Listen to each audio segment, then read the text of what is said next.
So the underused tier is currently holding a tiering survey.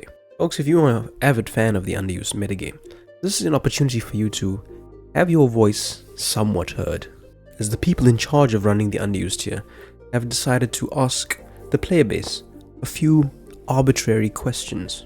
And if enough players answer in a certain way, there may be some changes onto the underused tier. More often than not, these things end up just resulting in a suspect test or nothing at all transpiring in the tier.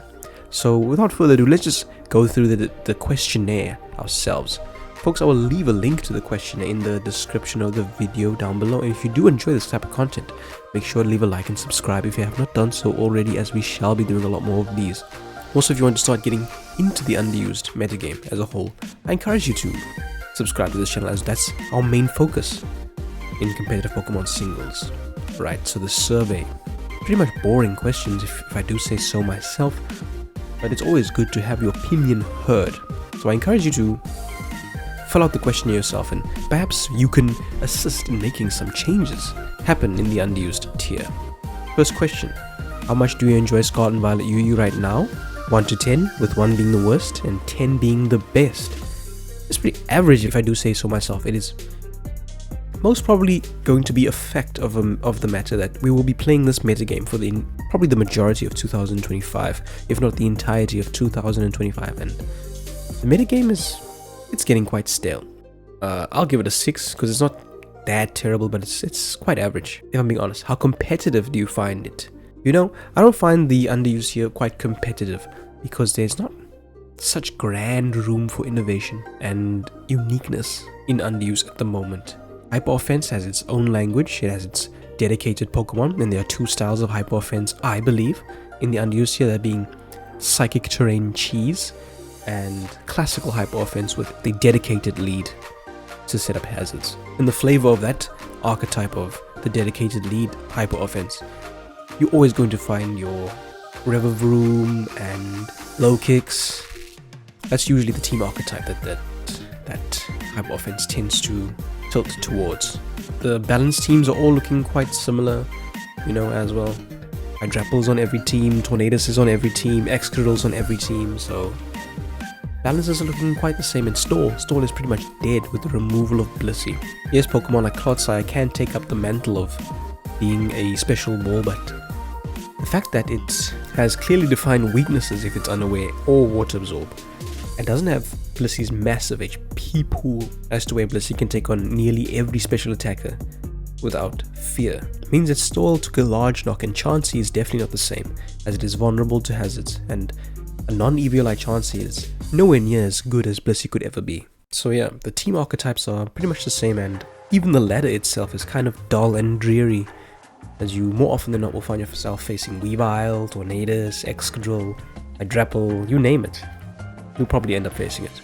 Cobalion as well, way too common if I'm being honest. There's a massive difference in my opinion between the top 10 used Pokemon and underused and the rest of the tier, but perhaps I am over-exaggerating less.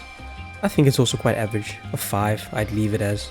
And the rest of the questions are to deal with Pokemon that people are clamoring about in the sidelines and behind the scene. So if this is the part you are excited for, so if you wish to see any action taken regarding these Pokemon, I suggest you fill out the survey as encouraged in the beginning of this video. But Quaquaval, yes, Quaquaval is extremely popular and very easy to use, you know. Swords Dance, Moxie and Aqua Steps are very easy to use Pokemon, but I feel it is a necessary evil in the tier so that newcomers and noobs can have an old, reliable, easy to use and easy to understand tool in the underused tier as a whole. So I do not believe Quaquaval is broken. It is manageable. It has its times where you can let it rip and just auto win the game. I've had that happen to me in tournament before, where the opponent just had the perfect terror on their Quaquaval and there wasn't much I could do after they grabbed the free Swords Dance and lived the subsequent attack, and then suddenly they were at +2 attack and +1, actually +3 because they KO'd my Pokemon. But with Low Kicks being around, it's not the end of the world, you know. I think Quaquaval is quite fine. I'll give it a 3, you know. It has its elements of brokenness. Polteageist is a Pokemon that I feel is either extremely broken or does extremely nothing at the end of the day. But the reason I'm going to vote no tiering action should be taken on this Pokemon is because I'm a fan of the Psychic Terrain cheese as it is a very easy team structure to build and to use on the ladder. And Polteageist is one of the main weapons that Psychic Terrain uses. So I think it should stay. You know, I've had enough of the bans, to be honest, because we're just losing tools. If you haven't noticed, folks, we only gained Deoxys, speed, this tier shift. And there are a lot of Pokemon that are just getting banned left, right, and center. In the lower tiers and in underuse as well. We've had Hoopa recently gone. We've had Okidogi recently gone, and Okidogi was a rarely used Pokemon at one point as well. So the cool tools that Underused had, you know, the unique flavors that Underused had that were somewhat broken and somewhat powerful. You have to dig deep to beat those Pokemon, and you should think outside the box and play appropriately at the end of the day. So I've had enough bans for one season, if I'm being honest with you. And if it is to be the case that we will play this metagame for months to come, just losing and losing more Pokemon doesn't seem like a fun idea. Perhaps this decision may come back to bite me in the butt, but a 2, it's not that bad. I'm not sure why they are rating it from 1 to 7. I mean, they usually do 1 to 5. What does 7 have to do with anything? Anyways, I digress. And lastly, people are actually clamoring and want some action to happen with Excadrill? No, sir. I refuse and reject this premise 100%. Excadrill is the face of the underused tier, and you can't get rid of the face of the underused tier, you know, the poster child. Yes, Excadrill is used on every team, but that's not because it's broken, that's because it's reliable and easy to use and easy to understand. It can play a large array of roles in your squad, especially defensive, which is quite popular.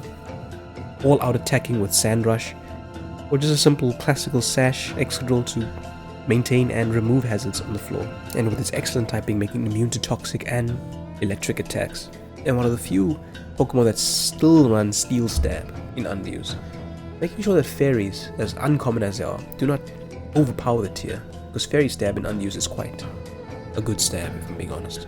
There's no need for Excadrill to go anywhere or to even be thought of to be broken in any capacity. Excadrill is at home in Underuse. It will be the poster child of Underuse for many generations to come, or maybe not many, but a few generations to come. Just as Landorus Therian was number 1 for many generations in overuse and was the premier granter, Excadrill is Underused's premier granter, and we cannot get rid of such a important piece of the puzzle of the Underused metagame. And lastly, they're going to ask me, is there anything else that I think they should take a look at?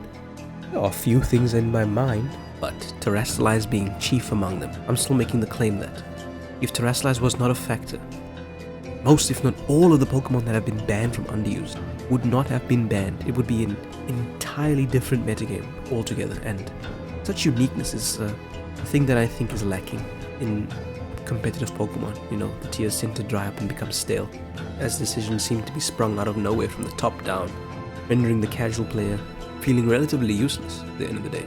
So we'll mark that down, although I don't believe that this will ever be the case, because if Underused suspect tests Terastallize, every tier below that will probably have to have some thought, and not everybody thinks that way of their tier like I do. Although I can play any tier and dominate any tier if I so desire, but I digress. Folks, if you did enjoy this video, please be sure to leave a like as I've requested before, and make sure to subscribe.